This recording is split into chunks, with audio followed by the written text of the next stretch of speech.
चला तर आजचं आमचं रात्रीचं जेवण मी काय बनवणार आहे ते तुमच्यासोबत शेअर करते। तूर डाळ इथे 3 पाण्याने स्वच्छ धुवून त्यात हळद आणि तेल टाकून याला आता शिट्ट्या करून घ्यायच्या आहेत। तोपर्यंत आज मी याच्यासोबत बनवणार आहे भेंडी। स्वच्छ धुवून घेतलेली आहे, धुवून याला चिरून घ्यायची आहे आणि त्यानंतर याच्यासोबतच करणार आहे लाल भोपळ्याची म्हणजे पंपकिनची भाजी। खूप छान लागते खाण्यासाठी आणि यापूर्वी 6-7 वर्षांपूर्वी ह्या भाजीचा व्हिडिओ माझा खूप आवडलेला आहे, सगळ्यांना व्हायरल झालेला आहे खूप। तर आता तेल गरम करून घेतलेलं आहे, त्यामध्ये जिरे टाकलेले आहे, थोडी मिरची आणि कढीपत्ता टाकून 1 चिमूटभर हळद टाकायची आहे आणि चिरलेली भेंडी याच्यात टाकायची आहे। आता ही भेंडी मी माझ्या लहान बाळासाठी करते म्हणून मी जास्त मिरच्या टाकलेल्या नाही आहे, तुम्ही वाढवू शकता तुम्हाला गरज वाटल्यास। आणि मीठ टाकून त्याला चांगलं परतू द्यायचं आहे। भेंडी माझ्या मुलांना क्रिस्पी आवडते म्हणून मी थोडी जास्त परतून घेणार आहे। आता दुसऱ्या कढईमध्ये तेल गरम करून घेतलेलं आहे, त्यामध्ये पण आता मोहरी टाकून घ्यायची आहे, जिरे टाकलेले आहे, त्यानंतर लसूण आणि मिरचीचे तुकडे टाकून कढीपत्ता पण याच्यात टाकून घ्यायचा आहे आणि त्याचबरोबर हळद याच्यात आपल्याला टाकून द्यायची आहे आणि जे आपण लाल भोपळा चिरून ठेवला होता सालासकट तो पण याच्यात टाकून द्यायचा आहे। याला परतून घ्यायचं आहे व्यवस्थित मीठ टाकून। मीठ टाकल्यानंतर याला पाणी सुटते आणि या पाण्यावरच ती भाजी शिजते, याच्यात पाणी टाकायची गरज पडत नाही। प्लेट याच्यावर वाफायला ठेवून द्यायची आहे आणि हवं असल्यास तुम्ही प्लेटीच्या वर पाणी टाकून ठेवू शकता, त्यातच ही भाजी व्यवस्थित शिजून जाते। 2 भाज्या फोडणी घालूस तर डाळीच्या पण शिट्ट्या होऊन डाळ पण आता इथे व्यवस्थित शिजलेली आहे। आता याला आपण फोडणी घालून घेऊया।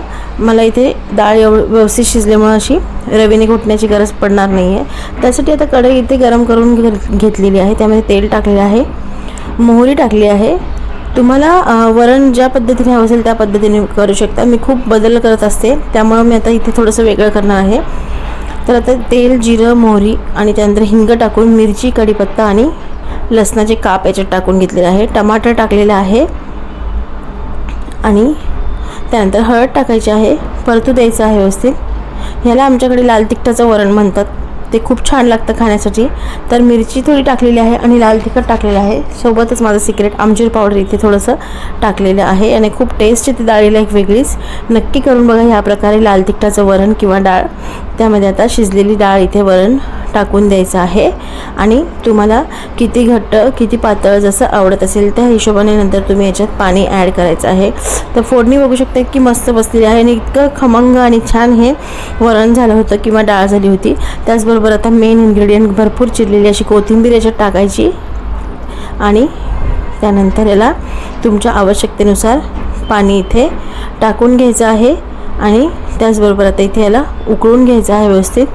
आता जसं जसं वरण उकळत जाईल तशी टेस्ट त्याची वाढत जाते आणि कलर पण व्यवस्थित चेंज होत जातो। तर आता मीठ टाकून घ्यायचं आहे चवीनुसार, मिक्स करून घ्यायचं आहे व्यवस्थित आणि आता ह्याला मस्त उकळून घ्यायचं आहे। आता इथे भात बनवायची रेसिपी मी टाकलेली आहे कारण भात सगळ्यांना बनवता येतो। 3 पाण्याने तांदूळ धुवून घ्यायचे आहे, त्यात तेल मीठ टाकून शिजवून घ्यायचे आहे आणि त्याचबरोबर आता पोळ्यांची पण रेसिपी मी चपातीची दाखवणार नाही आहे कारण ते पण सगळ्यांनाच बनवता येतं। तर आता त्यासाठी इथे मी कणिक मळून ठेवलेली होती, ती पण सगळ्यात पहिले कणिक मळून ठेवल्यामुळे ती व्यवस्थित भिजलेली आहे। नंतर मी डाळ लावली आणि नंतर भाज्या फोडणी घातल्या। अशा प्रकारे काम केले की सोपं होऊन जातं, टाईम पण वाचतो आणि वेळ पण लागत नाही। तर सगळं आता इथे चपाती वगैरे बनवून तयार झालेलं आहे, गरमागरम असं एक रात्रीचं जेवण आमचं बनवून तयार झालेलं आहे। त्यासोबत आता सर्व करून घेऊया गरम गरम डाळ, वरण, लाल तिखटाचं वरण, भेंडीची भाजी आणि लाल भोपळ्याची भाजी खूप मस्त लागते खाण्यासाठी। भात केलेला आहे इंद्रायणी तांदळाचा गरम गरम, सोबतच तुपाशिवाय होणार नाही म्हणून तूप आणि त्याचबरोबर मऊ मऊ अशा चपात्या इथे मी करून घेतलेल्या आहे आणि मस्त आमचं हलकं फुलकं सुटसुटीत जेवण बनवून इथे तयार आहे।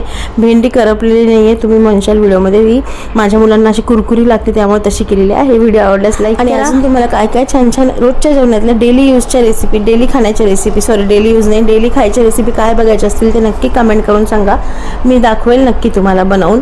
आणि त्याचबरोबर मनीज रेसिपीला अजूनपर्यंत सबस्क्राईब केलं नसेल तर लवकर सबस्क्राईब करा आणि बेलच्या आयकॉनला प्रेस करून ठेवा। तर भेटूया पुढच्या एक छान नवीन व्हिडिओसोबत, तोपर्यंत एन्जॉय आणि बाय बाय।